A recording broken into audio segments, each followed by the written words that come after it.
that question you asked. What I did was to have a meeting with the terminal operators. And what I told them on Friday when I met with them is that they have to contribute to the reconstruction of the Apapa Seaport. We must rebuild the Apapa Seaport, taking into cognizance all the issues that we are seeing now that's frustrating the seaport. All those where do you park the trucks, how many trucks can come into the seaport at what point in time? How can a human being who has no business in the seaport come to the seaport? What is he doing at the seaport? The seaport is a security area, and it's not even me. If I become a former minister, I'm not entitled to go into the seaport unless I have business in the seaport. Now we are going to partner with customs because they are largely between them and NPA, they're the operators of the seaport, and see how to arrest this situation. I believe that when we begin to freight cargoes from the seaport through the rail, then we'll reduce some of the challenges that we have at the seaport. That's my belief. What is your response to critics who say that the Ministry of Transportation is not adhering to the Integrated Development Rail Master Plan, which states that no country in the world is currently building narrow gauge lines anymore, that they are archaic? Standard gauge, as you said, is faster, it's cheaper, more reliable, less accidents, you can get the spare parts. So why is your ministry still investing $3 billion in the Port Harcourt-Maiduguri narrow gauge line? As a journalist, please speak with facts. Just speak with facts. Google your listen and see how many countries. Even South Africa, out of their 30,500 narrow gauge, rail line, 30,000 is narrow gauge. Check China. Check America, they all have narrow gauge. They all operate narrow gauge line. But see, when this information is carried out like this, you incite the southeast and the south incite the south-south. But it's not correct, completely not correct. And it's abnormal to pass that kind of information. The easiest place to look for that information is just go into Google and say, how many countries do you have in the world? And if you're not up to nearly 20 to 30 countries, come back. I asked for your response to critics. I did not pass anything as a fact. And you've given your response to your critics. So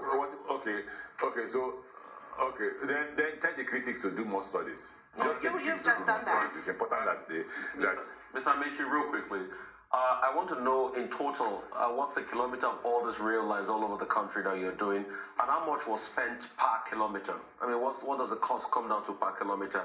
And speaking of the South and Southeast, would you fly a presidential flag, maybe as a South candidate or a Southeast candidate? This question never goes away. It hovers around you every single day. I thought we were here to talk about transport, not about presidential election that will take place in 2023. And I've said this several times to as many persons as possible. Let me do my work. Ruben, allow me to do my work.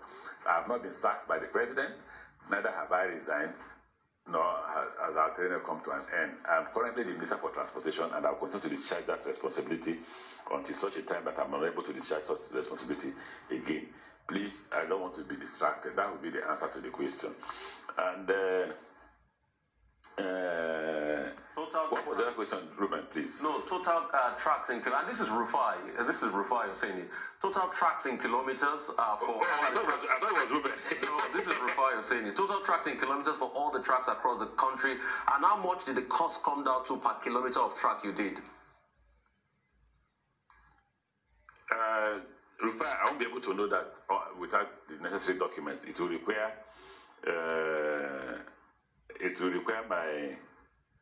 my looking at those papers. Until I do it, I'll not be able to answer that question. But I'll go back to the last question. Let me ask let me go back to the last question. I have narrow gauge railways in Albania. I have narrow gauge railways in Argentina, Austria, Bangladesh, Barbados, Belgium, Bosnia-Herzegovina, Brazil, Bulgaria, Canada, Chile, China, Democratic Republic of Congo, Croatia, Cyprus, Czech Republic, Denmark, Estonia, Finland, France, Germany, Hong Kong, Hungary, India, Ireland, Isle of Man, Italy, Japan, Kazakhstan, Latvia, Libya, Lithuania, Luxembourg, I have in Madagascar, Malawi, Malaysia, Mariana Island, Mexico, Mozambique, North Korea, Nepal, Netherlands, New Zealand, Macedonia, Norway, Pakistan, Poland, Portugal, Romania, Russia, Serbia, Slovakia, Slovenia, South Africa, Spain, Sri Lanka, Suriname, Sweden, Switzerland, Thailand, Tunisia, Turkey,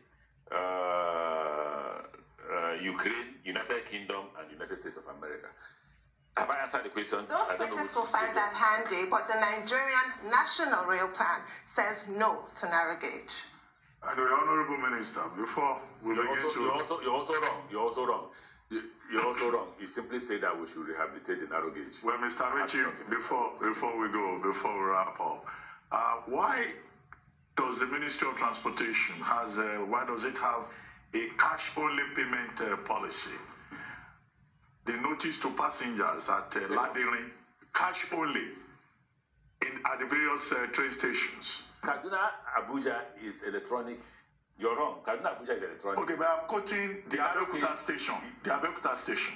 The one in Ladiri in Abeokuta. Because we are yet to go. Because we are yet to go to cabinet to seek. We have to advertise for people to bid for electronic ticketing. When we finish the process, we'll go to cabinet. When we get cabinet approval, we commence that. It's not a thing you do immediately. I see. I have a question from a viewer. He's asking, can you ask Minister Amaechi why the Calabar Seaport is not functional and what are the plans to make it functional? Also, what is the status of Onitsha and Lokoja inland river ports? I'm a politician, so I won't give you much answer about Onitsha and Lokoja. The answer I gave in Barrow put me in trouble politically, so I won't give you the response to Onitsha and Lokoja. But Onitsha, I think they are in the process of they are processing the. Somebody won that, but they're in the process of having to hand it over to him. Lokoja is under construction. That's the best I can tell you. What was the other question you asked? The gentleman asked what happened at Calabar Seaport. Calabar Seaport has to do with dredging, actually. But again, if enough vessels were calling there, maybe we would have been forced to do something quickly. But why it is not being dredged is that if a governor of one of the states in the country took us to court, I think until the court case is over, then we can deal with the issue of dredging. Thank you very much for joining us. Thank you very much indeed.